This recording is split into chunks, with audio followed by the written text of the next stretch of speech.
안녕하세요. 오늘도 지난 시간에 이어서 한국어 품사별 특성에 대해서 살펴보도록 하겠습니다. 잊지 않으셨죠? 한국어의 단어들을 그 단어가 수행하는 역할이라든지 혹은 그 단어가 가지고 있는 의미에 따라서 우리가 여러 가지로 분류를 했습니다. 기억나시죠? 형태가 변하냐 변하지 않느냐에 따라서 가변어와 불변어로 나누었고요.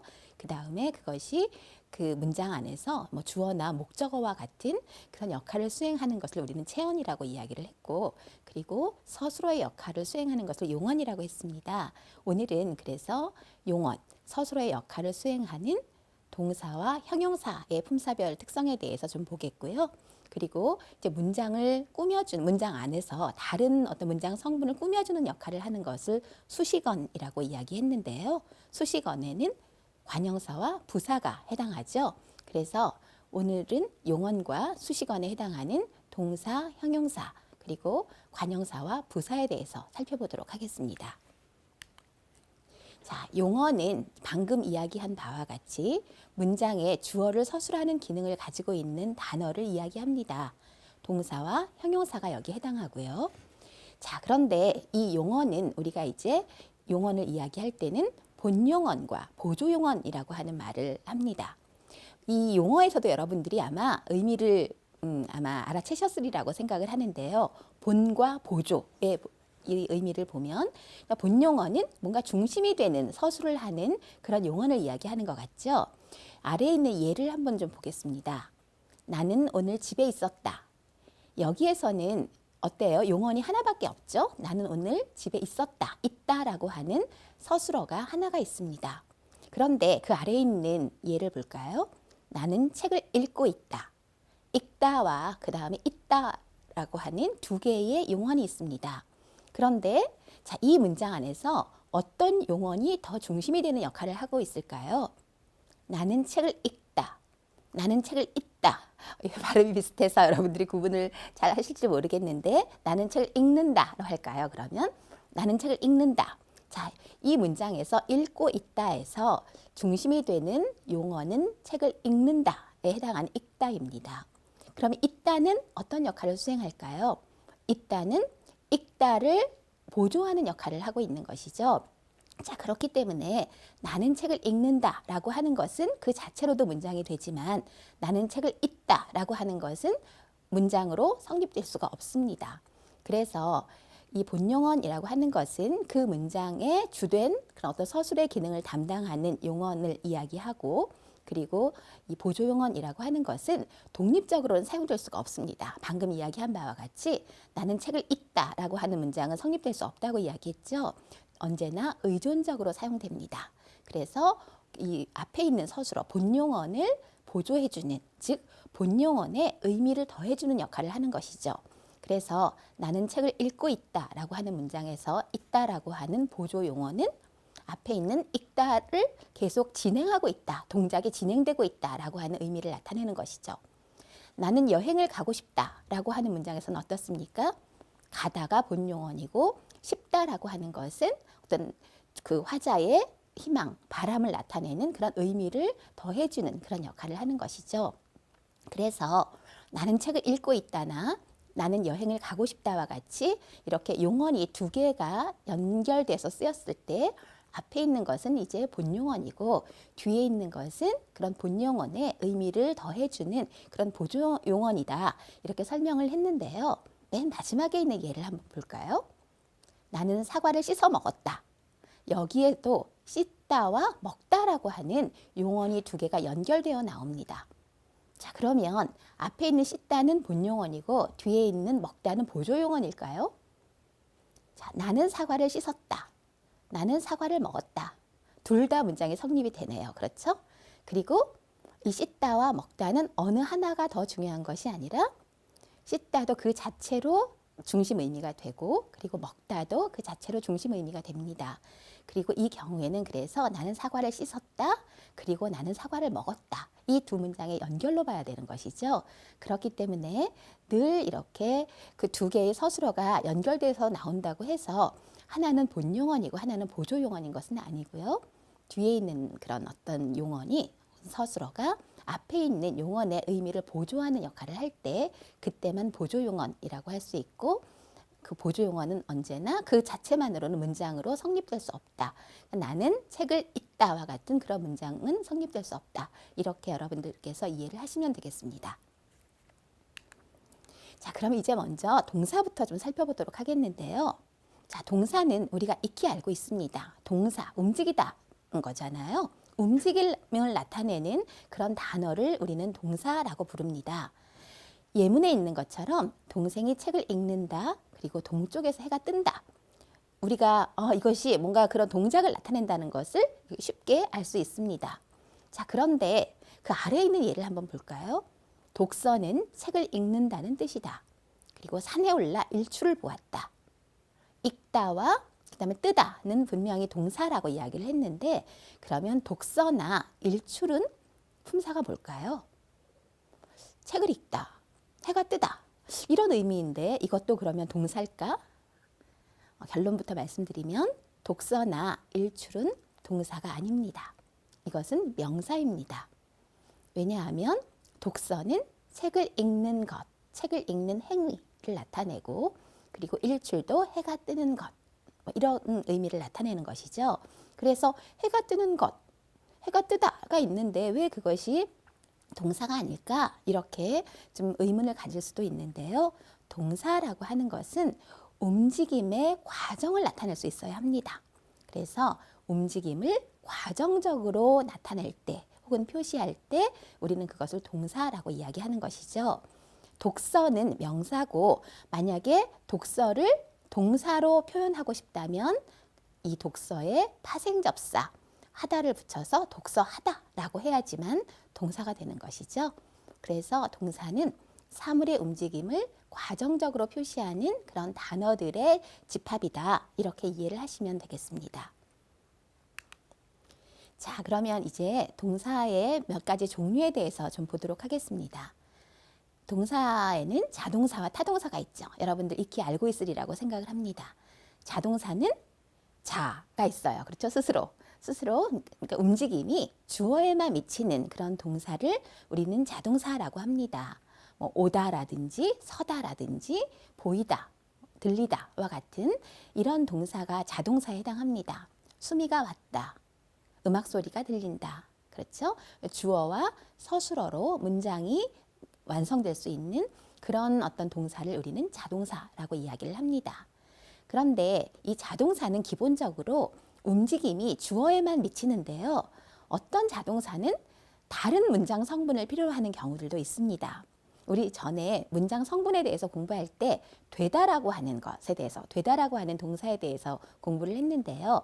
되다는 물론 자동사죠. 그런데 되다는 주어뿐만 아니라 다른 문장 성분을 필요로 했습니다. 기억하시죠? 보어를 필요로 합니다. 그래서 이렇게 되다와 같이 주어 이외에 다른 문장 성분을 필요로 하는 이런 자동사가 있고요. 그리고 또 어떤 자동사는 부사어를 필요로 하는 경우도 있습니다. 굴다라고 하는 것, 좀 시끄럽게 굴다, 사납게 굴다 할 때 굴다, 수미가 굴다, 수미가 굴었다, 이렇게 해서는 어떠한 의미도 나타낼 수가 없습니다. 수미가 뭐 정신없이 굴었다라고 할까요? 혹은 수미가 시끄럽게 굴었다, 뭐 이렇게 이야기할 수가 있겠죠.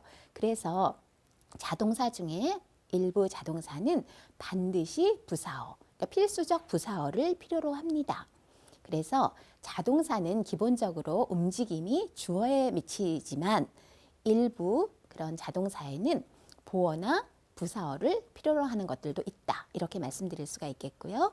자, 이런 것, 어떠한 자동사나 어떠한 타동사가 어떠한 문장 성분을 필요로 하는가, 이러한 것들은 이제 조금 후에 설명할 그러니까 논항이라든지 자릿수라고 하는 것과 깊이 연결이 되기 때문에 잘 기억해 두시기 바라겠습니다. 자, 그다음 타동사입니다. 타동사는 자동사와는 다르게 움직임이 주어 이외에 목적어에도 미치는 그런 동사를 이야기합니다. 아까 책을 읽다 같은 경우에 수미는 책을 읽었다라고 하면 읽다라고 하는 그런 서술어는 수미는 읽었다가 아니라 수미는 책을 읽었다라고 말해야지 온전한 문장이 되는 것이죠. 그래서 이 타동사는 움직임이 주어와 목적어에 미치게 됩니다. 그래서 아이가 과자를 많이 남겼다 같은 경우도 아이가라고 하는 주어와 과자를이라고 하는 목적어를 필요로 하는 것이죠.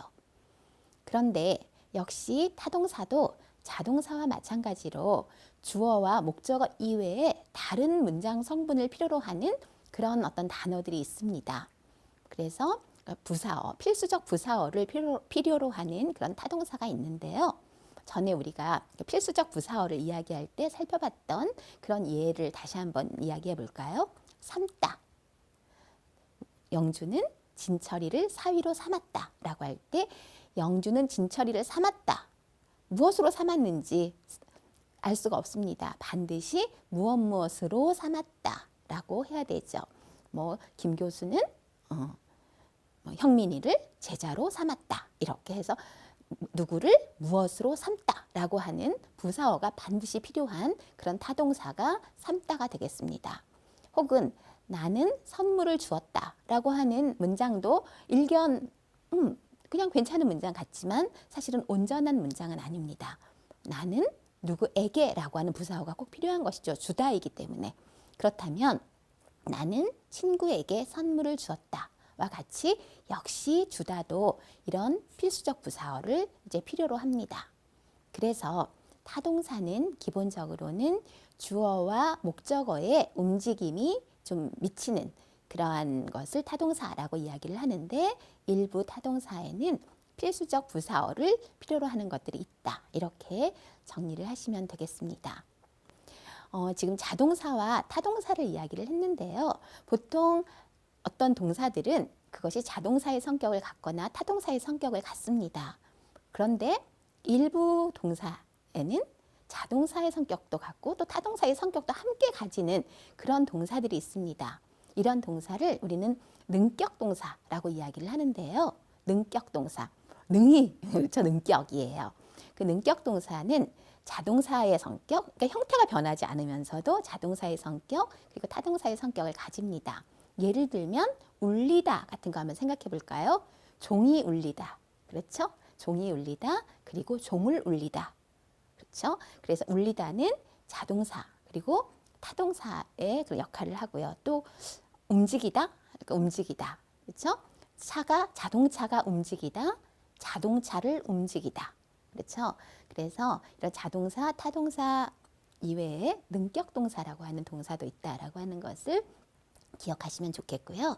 자, 그 다음에는 이제 좀 여러분들에게 낯선 그런 용어를 좀 설명해 드리도록 하겠습니다. 논항이라고 하는 것이 있어요. 그리고 이 논항과 아주 밀접한 관련이 있는 것으로 자릿수라고 하는 그런 용어가 있습니다.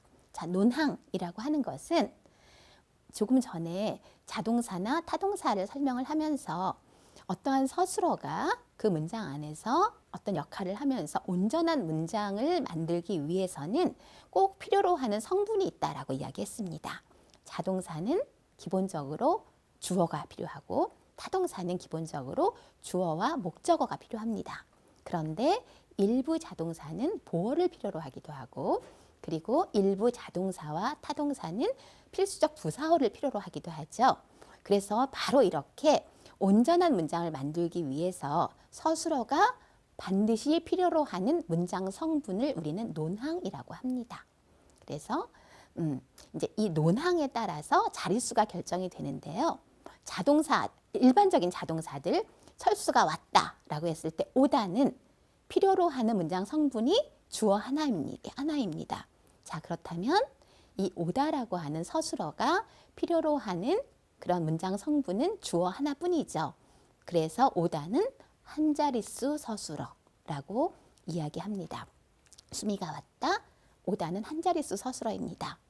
물이 얼음이 되다는 자동사지만 반드시 보어를 필요로 하는 그러한 그 서술어입니다. 그렇기 때문에 주어와 보어를 필요로 하는 것이죠.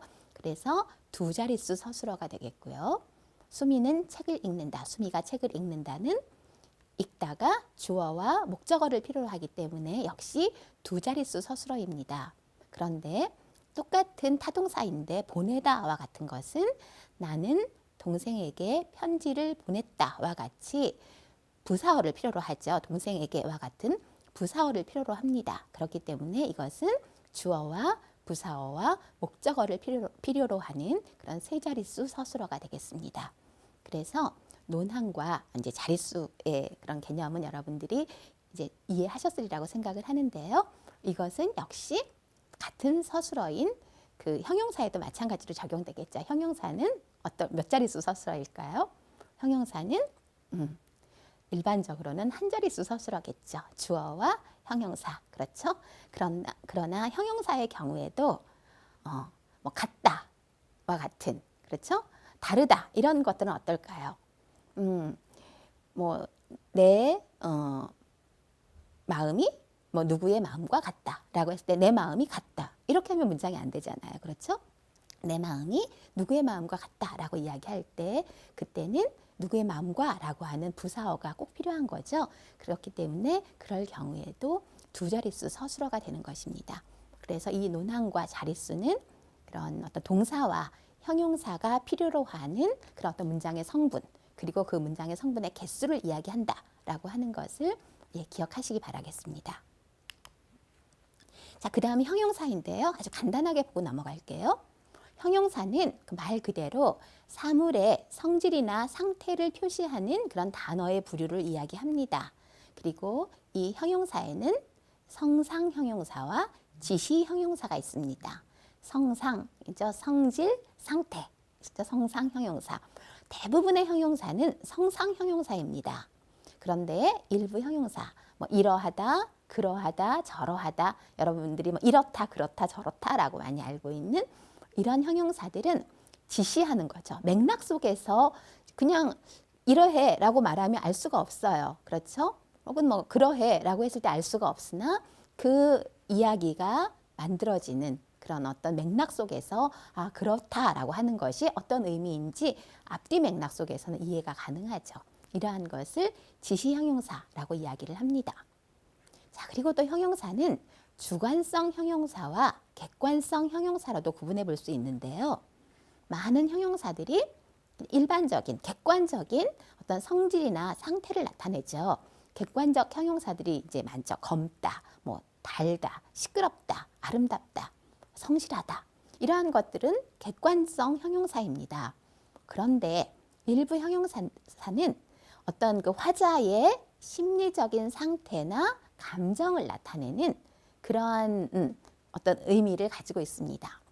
좋다, 싫다, 기쁘다 이런 것들은 내가 다른 사람이 기쁜지, 물론 그 사람이 뭐 웃거나 혹은 굉장히 그런 어떤 그 기쁜 표현을 했을 때 내가 그 사람이 기쁜가 봐, 기쁘겠다라고 생각할 수는 있지만 그 사람이 기쁘다라고 제가 단정해서 이야기는 할 수 없습니다.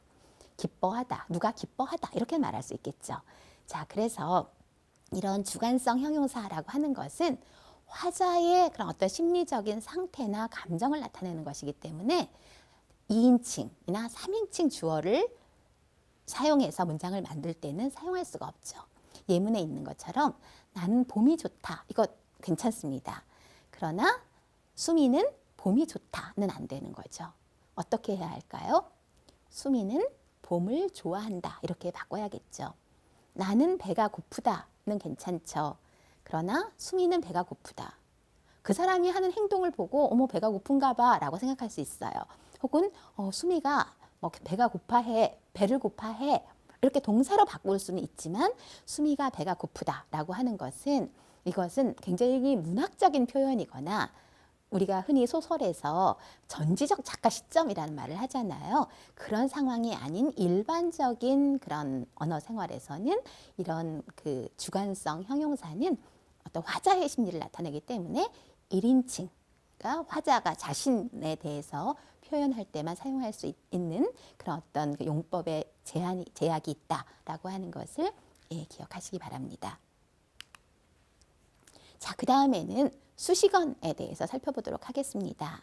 자, 수식어는 다른 문장 성분을 꾸며주는 그런 단어들을 이야기하죠. 그리고 수식어는 형태가 변하지 않습니다. 그렇죠? 늘 고정된 형태로. 예를 들면 새 책, 새 가방, 새 집 이렇게 되죠. 그리고 이제 이것은 관형사고 그 다음에 뭐 부사로 한다면 빨리라든지 혹은 뭐 천천히라든지 이렇게 아주라든지 형태가 변하지 않고 뭐 아주 빠르다 이렇게 늘 아주 예쁘다 아주 춥다 아주 덥다 이렇게 가는 것이죠. 그래서 이렇게 다른 말을 수식하고 형태가 변하지 않는 그런 것을 우리는 수식어이라고 이야기를 하는데요. 이 수식어에는 관형사와 부사가 이제 해당합니다. 그럼 먼저 관형사를 좀 보도록 할게요. 자, 관형사. 관형사는 무엇을 수식합니까? 아까 새라고 하는 것이 관형사라고 이야기를 했는데요. 새 책, 새 집, 새 친구 이렇게 할까요? 자, 이것들은 뒤에 오는 것들은 명사였습니다. 지금 그렇죠? 명사였습니다. 체언 앞에서 그 체언의 뜻을 좀 제한하는, 분명하게 제한하는 그런 역할을 하는 품사가 관형사입니다. 친구인데 어떤 친구냐 하면 모든 친구일 수도 있고 아니면 새 친구일 수도 있고 옛 친구일 수도 있습니다. 이렇게 뒤에 오는 체언의 의미를 좀 제한하는 그런 역할을 하는 그런 품사가 단어들의 부류가 관형사이고요. 아까 이야기했듯이 이 관형사는 형태 변화를 하지 않습니다. 자, 그리고 관형사에는 크게 이제 세 가지 종류가 있는데요. 먼저 성상 관형사. 아까 성질과 상태를 나타낸다. 형용사에서도 있었습니다. 성상 관형사는 어떤 성질이나 상태를 나타내는 그런 관형사입니다. 새, 헌, 그다음에 첩, 그다음에 순, 주 이러한 것들이 여기에 해당되고요. 그다음에 지시 관형사에는 이, 그, 저분 이런 것들, 이런 일이라든지 그다음에 우리가 뉴스나 기사 같은 거 보면 모씨 이런 거 있죠. 모처 할 때 이러한 것들이 지시 관형사에 속하겠고요. 그다음에 이제 수를 나타내는 관형사가 있습니다. 한두 세네도 있고 한두 여러 모든 이러한 것들이 있죠. 이러한 수 관형사. 관형사에는 성상 관형사와 지시 관형사와 수 관형사가 있다. 이렇게 이야기를 할 수가 있겠습니다. 자, 그런데 이 관형사는 체언 앞에서 그 체언의 뜻을 분명하게 제한한다라고 이야기를 했습니다. 그런데 여러분들이 이렇게 문법 강의를 듣거나 문법 책을 읽을 때 보면 관형사라는 말도 있지만 관형사형이라는 말도 있어요. 그리고 뒤에 오는 체언을 수식한다라고 하면 조금 전에 우리가 봤던 그런 관형사들, 예를 들면 새 책도 있지만 그리고 헌책, 모든 책 이런 그런 관형사의 꾸밈을 받는 그런 경우들도 있지만 내가 산 책, 읽는 책 이렇게도 할 수 있잖아요. 뒤에 오는 책을 읽는이라든지 산이라든지 이런 것들이 꾸며질 수도 있습니다. 그러면 도대체 읽는이나 산은 뭐야? 이렇게 이야기할 수 있어요. 그렇죠? 자, 그래서 이제 그것을 잠깐만 이야기하도록 하겠습니다. 그래서 뭐뭐사와 뭐뭐사형이라고 이름을 붙였는데요. 관형사와 관형사형, 부사와 부사형, 명사와 명사형 이런 것이에요.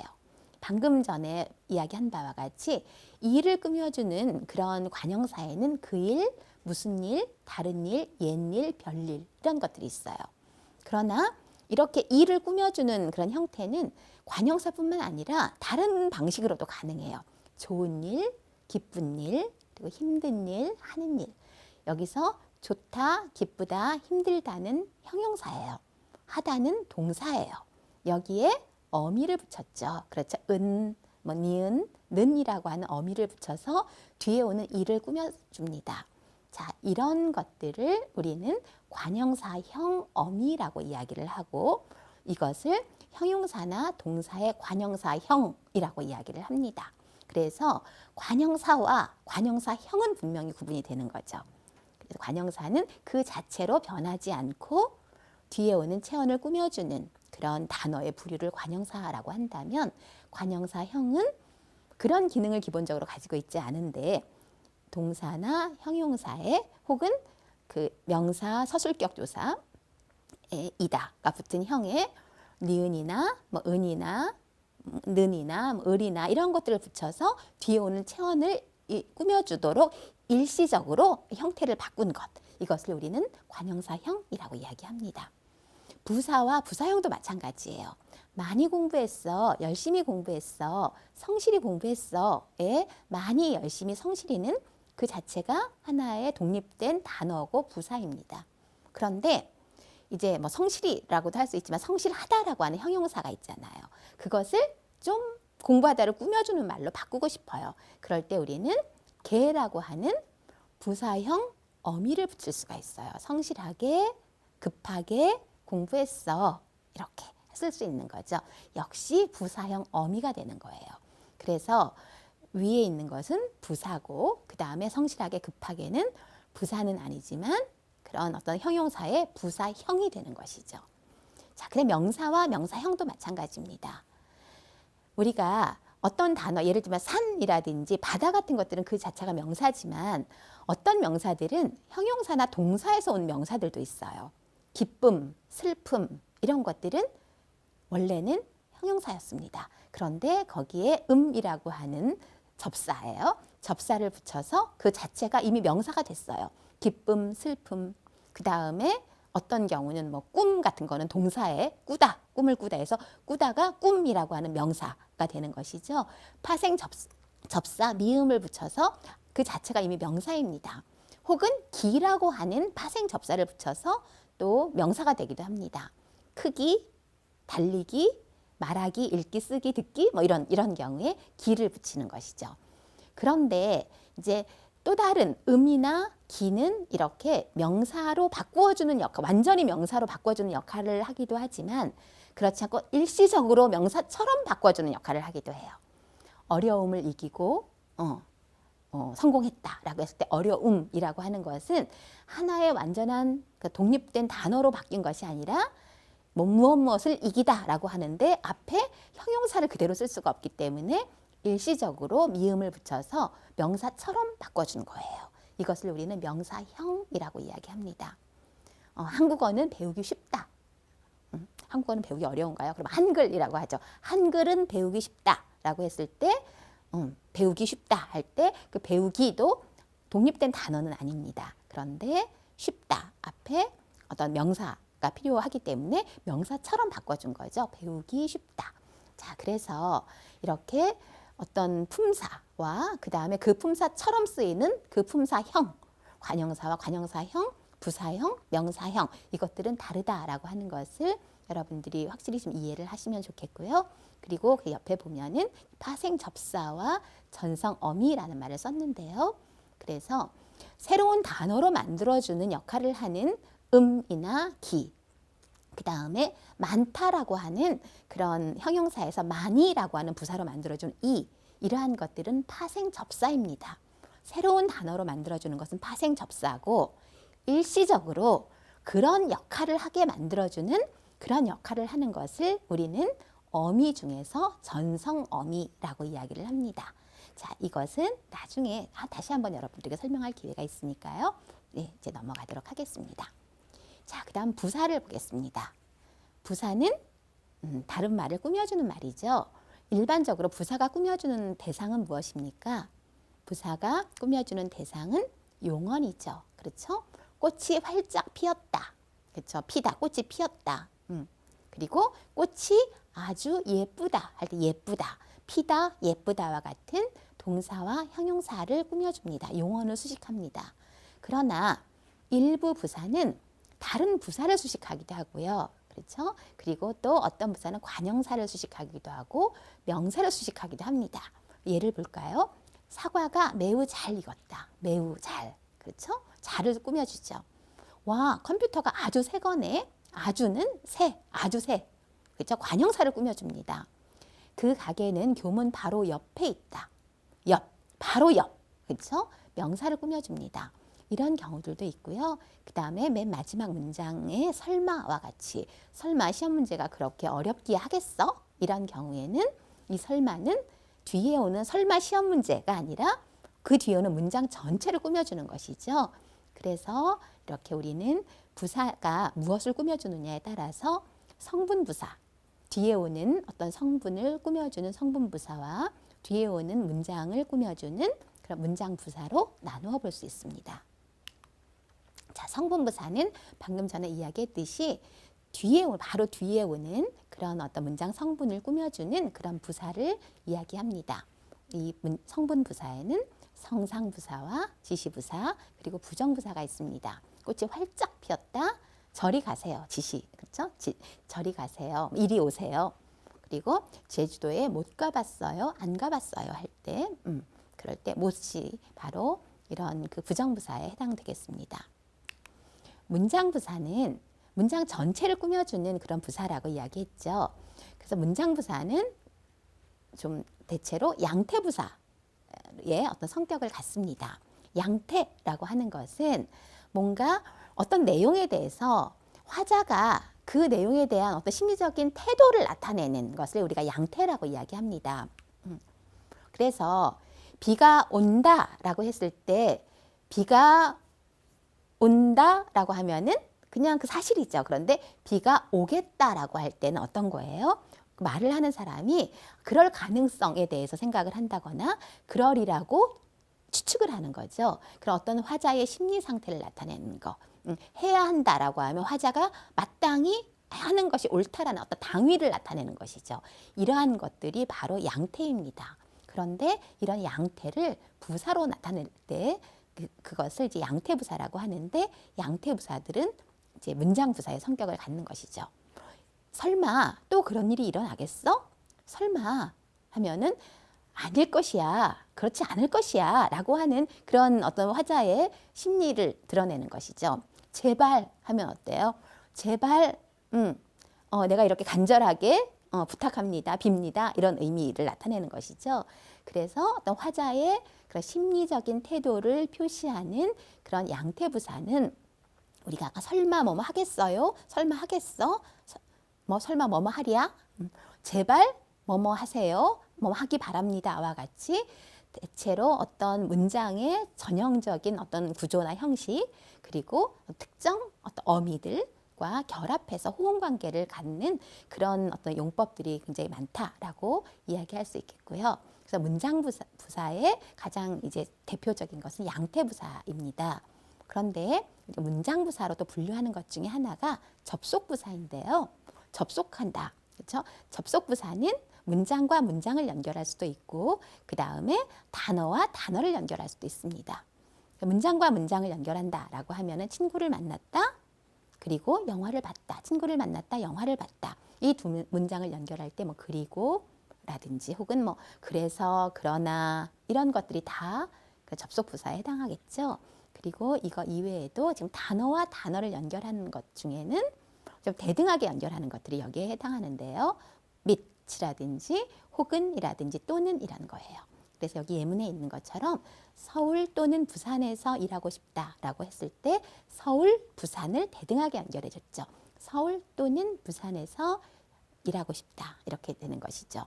이런 것을 그리고나 또는 같은 것들을 접속부사라고 이야기하는데 특히 이제 문장부사 같은 경우에 그런 어떤 문장과 문장을 연결하는 이런 접속부사 같은 경우에 부사의 기본적인 기능은 뒤에 오는 것을 꾸며주는 역할을 하는데 과연 이런 그 접속부사가 꾸며주는 역할을 하는가라고 하는 것에 대해서는 학자에 따라서 이제 견해들이 다양하다라고 하는 것을 말씀드릴 수 있겠습니다.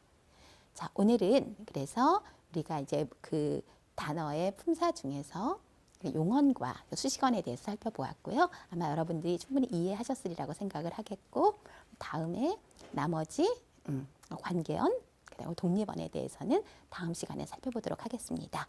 자, 오늘도 수고 많으셨습니다. 감사합니다.